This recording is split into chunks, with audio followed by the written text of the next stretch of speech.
ಯಲಹಂಕ ಬಳಿಯಲ್ಲಿ ನೂತನ ರೈಲ್ವೆ ಪ್ರಾಜೆಕ್ಟ್ಗೆ ಸಿದ್ಧತೆ ನಡೀತಾ ಇದೆ. 80 ಎಕರೆ ಪ್ರದೇಶದಲ್ಲಿ ನಿರ್ಮಾಣವಾಗ್ತಿರುವಂತಹ ಪ್ರಾಜೆಕ್ಟ್ ಇದು.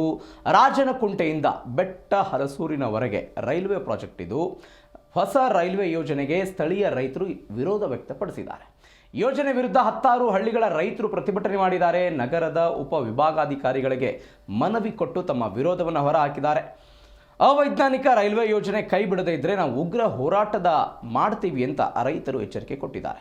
ಯಲಹಂಕ ಉತ್ತರ ತಾಲೂಕಿನ ರಾಜನಕುಂಟೆ ಮತ್ತು ಬೆಟ್ಟ ಹಲಸೂರು ವ್ಯಾಪ್ತಿಯಲ್ಲಿ ಈ ಘಟನೆ.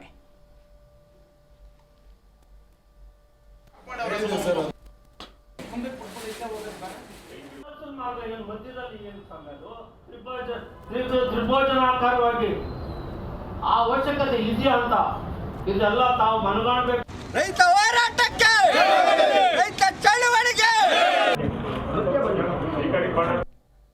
ಭೂಮಿಯನ್ನೇ ವ್ಯವಸಾಯವನ್ನೇ ನಾವು ನಂಬಿಕೊಂಡು ನಾವು ಜೀವನ ಸಾಗಿಸ್ತಾ ಇದ್ದೀವಿ. ಇವತ್ತು ರಾಗಿ ಬೆಳೆ ಇರ್ಬೋದು, ದ್ರಾಕ್ಷಿ ಬೆಳೆ ಇರ್ಬೋದು, ಇನ್ನಿತರ ಯಾವುದೇ ಫಸಲು ಇರ್ಬೋದು, ನಾವು ಒಬ್ಬೊಬ್ಬರಾಗಿ ಬಂದಿದ್ದೀವಿ. ನಮ್ಮ ಮುಂದೇನು ಮಕ್ಕಳು ಸಹ ರೈತರಾಗೆ ಇರಬೇಕಾಗುತ್ತೆ. ನಮ್ಗೆ ಯಾವುದು ಸರ್ಕಾರಿ ನೌಕರಿ ಇಲ್ಲ, ನಮ್ಗೆ ಯಾವುದು ಮತ್ಯಾವುದು ಇಲ್ಲ. ಏನೋ ಅಲ್ಪ ಸ್ವಲ್ಪ ಓದಿದ್ದೀವಿ. ಆ ಓದಿ ವಿದ್ಯಾಭ್ಯಾಸದಲ್ಲಿ ನಮ್ಗೆ ಒಂದು ಪಾಣಿ, ಒಂದು ಪರಿಜ್ಞಾನ ಒಂದು ಸ್ವಲ್ಪ ಇದೆ, ಆದರೆ ಹೆಚ್ಚಾಗಿ ಏನು ನಮಗಿಲ್ಲ.